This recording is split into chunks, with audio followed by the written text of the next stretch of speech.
Hello friends, இன்றைக்கான வீடியோவில் சமோசா எப்படி பண்ணுறதுன்னு பார்க்க போகிறோம். வாங்க பார்க்கலாம். கேஸ் பற்ற வச்சுக்கோங்க. உருளைக்கிழங்கு நான் ஒரு பெருசாக 3 உருளைக்கிழங்கு எடுத்து வச்சுருக்கேன்.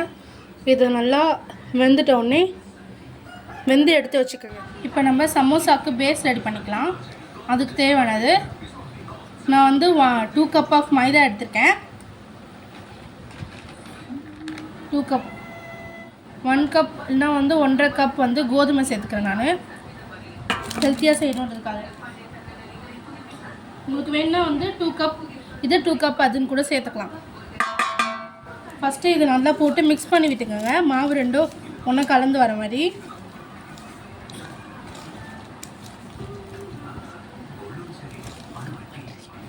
½ டேபிள் ஸ்பூன் ஆஃப் சுகர் சேர்த்துக்கலாம். சால்ட் தேவைக்கேற்ப சால்ட்டு சுகர் சேர்த்துட்டு இதையும் நல்லா மிக்ஸ் பண்ணி விட்டுக்கலாம். மிக்ஸ் பண்ணிட்டோடனே வாட்டர் எடுத்துக்கணும். இதுக்கு தேவையான அளவு 1 டேபிள் ஸ்பூன் ஆஃப் ஆயில்,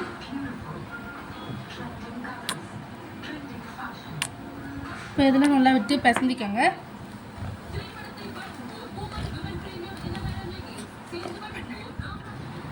இப்படி பிடிச்சா வந்து இப்படி இருக்கணும். அந்த பதத்தில் நீங்கள் வாட்டர் ஆட் பண்ணிக்கலாம். ஓகேவா? இதுக்கு வந்து நீங்கள் எடுத்த கப் மெஷர்லேயே வந்து கப் வாட்டர் எடுத்து பார்த்து ஊற்றிக்கோங்க. ரொம்ப கெட்டியாக பிசையணும்னு கிடையாது. நார்மலாக நம்ம சப்பாத்திக்கு செய்கிற மாதிரியே பிசைஞ்சிக்கலாம். நல்லா இப்படி பிசைஞ்சிக்கிட்டு மேலே ஆயில் தடவி வச்சுக்கோங்க. மூடி வச்சிடலாம் ஒரு 10 மினிட்ஸ். அதுக்குள்ளே வந்து இதுக்கு ஸ்டஃப் பண்ணுறதுக்கு ரெடி பண்ணி வச்சுக்கலாம்.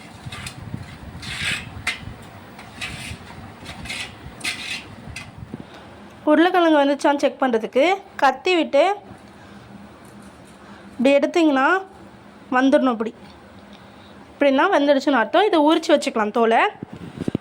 ஒரு வெங்காயம் வெட்டியிருக்கேன் நம்ம ஸ்டஃபிங்காக. இப்போ நல்லா தேய்ச்சிக்கலாம். சமோசா ஷேப்பில், சமோசாக்கு தேவைப்படுற ஷேப்பில் தேய்ச்சிக்கலாம் நல்லா. இப்போ நம்ம எண்ணெய் விட்டு தேய்ச்சிக்கலாம். வேணுன்னா உங்களுக்கு வேணால் மாவு போட்டு தேய்ச்சிக்கோங்க. பாருங்கள், நல்லா ரொம்ப மெலிசாக இல்லாமல் நம்ம சப்பாத்தியை விட கொஞ்சம் தின்னாக தேய்ங்க. அவ்வளோதான், போதும்.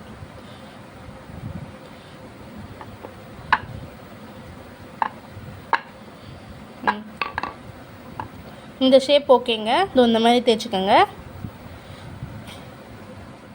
இப்போ வந்து நம்ம ஸ்டஃபிங்க்கு வந்து கடாய் எடுத்துக்கலாம். எண்ணெய் ஊற்றிட்ட பிறகு ஆனியன் வெட்டி வச்சுருக்கோம், அது போட்டுக்கலாம். நல்லா வதக்கி விட்டுக்கலாம். போட்டு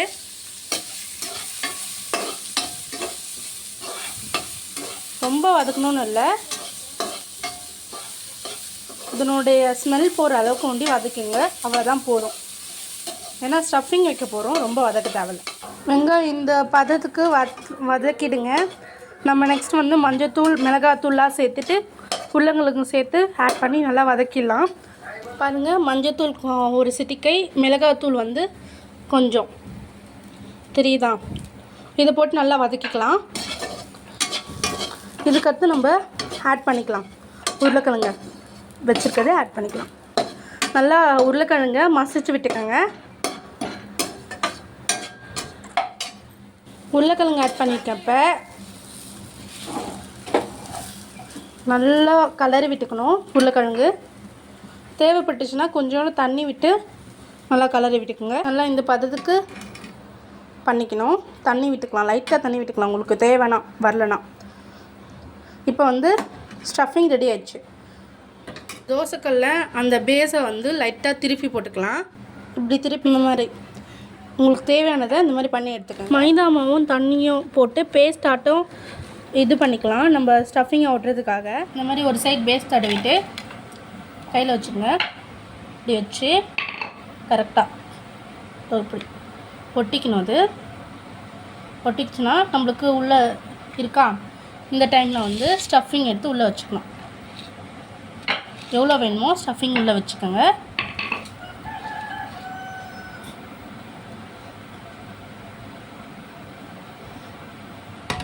பாருங்கள், உள்ளே வச்சு மூடிக்கலாம். கார்னரில் வந்து பேஸ்ட் ஒட்டிக்குங்க.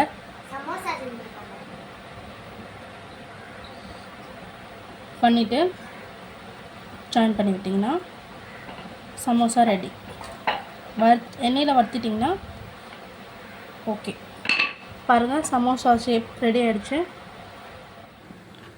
பாருங்கள் கேஸை பொரிக்கிறதுக்கு அடுப்பில் வச்சுக்கிட்டோம், எண்ணெய் வச்சுருக்கோம். எண்ணெய் சூடானோடனே ஒன்று ஒன்றா பொரிக்க ஆரம்பிச்சிடலாம். இப்போ எண்ணெய் நல்லா பொரிஞ்சிட்ருக்கு. ஸ்லோ ஃப்ளேமில் வச்சு பொரிங்க, இல்லைன்னா தீஞ்சு போயிடும். சமோசா நல்லா வேகவும் செய்யணும். நல்லா வெந்துட்டோடனே கலர் மாறும். அதுக்கடுத்து திருப்பி போட்டுக்கலாம் சமோசாவை. ஸ்லோ ஃப்ளேமில் வச்சுக்கோங்க. இப்போ பாருங்கள் கலர் கொஞ்சம் கொஞ்சமாக மாறுது. மேலே இருக்கிறது கலர் மாறுற வரைக்கும் இப்படி லைட்டாக பண்ணி விடுங்க. ரொம்ப கலர் மாறாத இருக்கிறதுக்கு சமோசா சூப்பராக ரெடி ஆகிடும். இப்போ கலர் மாறிச்சு லைட்டாக, அதனால் திருப்பி போட்டேன். நல்லா 2 சைடாக வந்துருச்சு. இப்போ இதுதான் கரெக்டான கன்சிஸ்டன்சி. எண்ணெயை நல்லா ஃபில்ட்ரு பண்ணிவிட்டு பிளேட்டில் நம்ம எடுத்து வச்சுக்கலாம். சுவையான சமோசா வீட்லேயே ரெடி. எல்லோரும் செஞ்சு பார்த்துட்டு எப்படி இருக்குன்னு மறக்காமல் கமெண்ட் பண்ணுங்கள். மேலும் வேறு ஏதாவது ரெசிபி செய்யணும்னா சமோசா ரெடி கமெண்டே தெரிவிங்க. மறக்காமல் சப்ஸ்கிரைப் பண்ணிங்க. தேங்க்யூ ஃபார் வாட்சிங். உங்கள் ஃப்ரெண்ட்ஸ் அண்ட் ஃபேமிலிக்கு மறக்காமல் ஷேர் பண்ணுங்கள். தேங்க்யூ. சமோசா